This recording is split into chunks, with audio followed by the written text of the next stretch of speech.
Are you into dwarf African cichlids? Me too. Wow!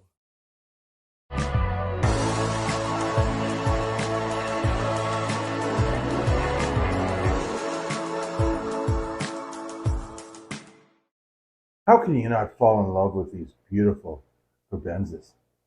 Look at the coloration on those. You'd almost swear they're histogrammas. Hmm. Welcome back to Stubbs Aquatics.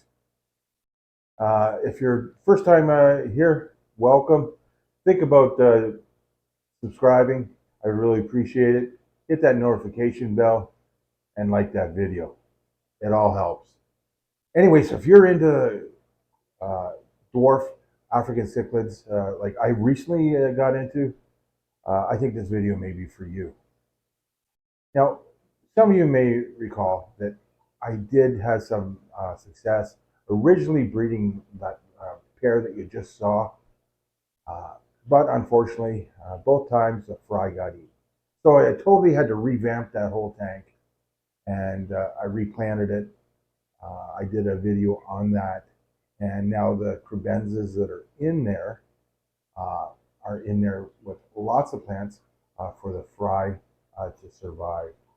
This way, they won't get eaten by other fish. And speaking of other fish, I removed all the barbs out of there. The only fish that are left in there are corridoras, and well, there are four um, American flagfish. They're there to keep the algae down. Um, Other than that, they should be okay. I think the parents should be able to guard them from those, being that the Kribensis are way more dominant than that of the flagfish.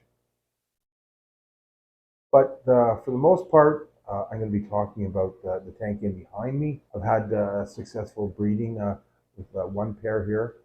Um, Unfortunately, after about 2 months, the male became weakened. I don't know, it was from guarding the fry all the time because they are excellent parents. I treated the tank with methylene blue, but sadly, as you can see, I lost that fish today, and I'm kind of heartbroken, being that they were such good parents. So now the fry are left to just the mother, who's done a great job, but now they're big enough that they're on their own. And as you can see, they're free swimming throughout the aquarium, top to bottom. They're all over the place. Um, the other cichlids that are in there, being the other crebenza pair, are not bothered with them at all. In fact, the other Kribensis pair have now become the dominant pair because that other male became weak and subsequently died. Have now pushed the uh, previously dominant female out of the way. Now there is one other male in there, so there are a total of 4 Kribenza adults in that aquarium. I did have another female in there. I did move her out because, well, even though it's a 90-gallon tank, it was just uh, too much for her, and she just wasn't dominant enough. Um, the fry left alone with these other dominant pair doesn't seem to bother the pair or the fry. They're not eating them, and they've already set up a nest here, and I think they're sitting on it now. So I'm going to have tons more fry in here. So my question is, should I be moving them out, as in these fry that are currently there, as soon as I can? Maybe I can move them into the 30-gallon tank beside me. Who knows? See, all my aquariums are large. Most of them are 90 to 125 gallons. I've got a couple that are in the 40 to 55-gallon range, and then a couple that I use for Shibunkin fry, and hospital tanks are 15-gallon tanks. But other than that, all my tanks are large, and I wanted them that way. Um, so they're not really set up for breeding uh, for profit. That is for Kribensis I do all my breeding outside, predominantly, that being barbs, and all my pumpkins and koi. They're all bred outside. But as far as these guys go, obviously with the temperature requirements of at least room temperature, I'm not going to raise these outside, so they're all going to be kept inside. Um, and I wanted natural settings. So this one here, there's a ton of caves, and they're all stone caves and lots of plants. And as you see, the fry, they're in no danger here whatsoever right now. I think the danger will come once this other clutch of eggs hatch, and I'm dealing with a set of protective parents, and these fry aren't going to catch the idea that I can't swim anywhere I want now. Speaking of what I want, is the other tank, which I've got set up for that beautiful pair of Kribensis. I do want to add a pair of epistogrammas.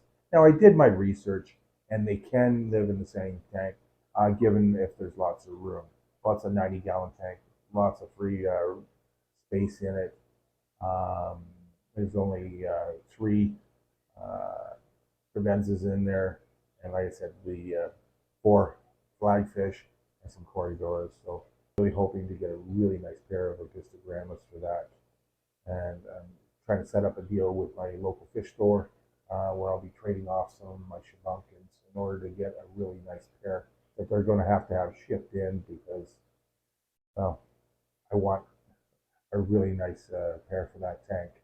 Um, and in that tank, there's plenty of hiding spots for for them to breed in, and they're separated, so there should be really no problem.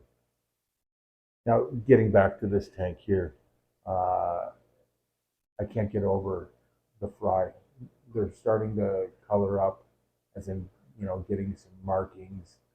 Um, there's not a personality yet on any particular fry, other than, they're into everything and all over the place.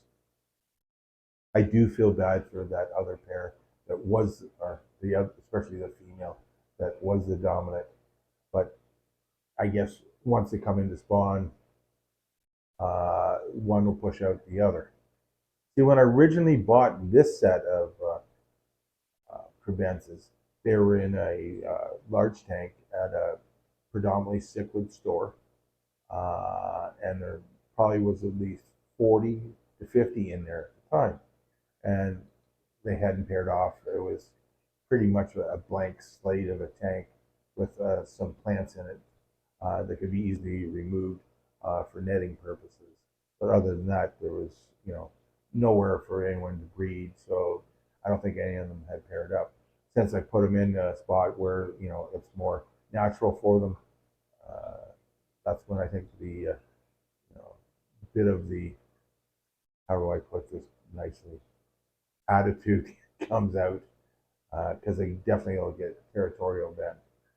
I'm learning so much. So if any of you people that have kept them a lot longer, like Ron or Jeff, I'll take any advice on those that you want to give, because I definitely am not claiming to be an expert on Kribensis. I'm still learning. I'm loving it.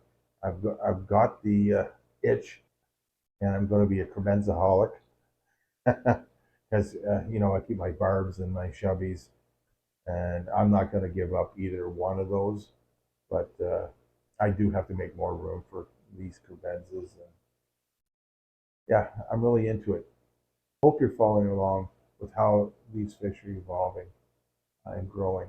It's just amazing. It's something new for me, right? I mean, we all keep fish, and when you get in a new fish and you breed it, it's like a whole new vast experience, because I only have basically experience with live bears, which most of us have at one point or another, and I obviously breed my barbs, and they're a wholly different thing from breeding my shabunkins. Breeding my shabunkins are similar to breeding my koi, which I, I've learned how to develop and deal with all the aspects. I'm still learning when it comes to these guys. And even though the first two attempts ended up as failures because they got eaten, and I'm not sure if the parents ate them or the barbs, but I removed the barbs.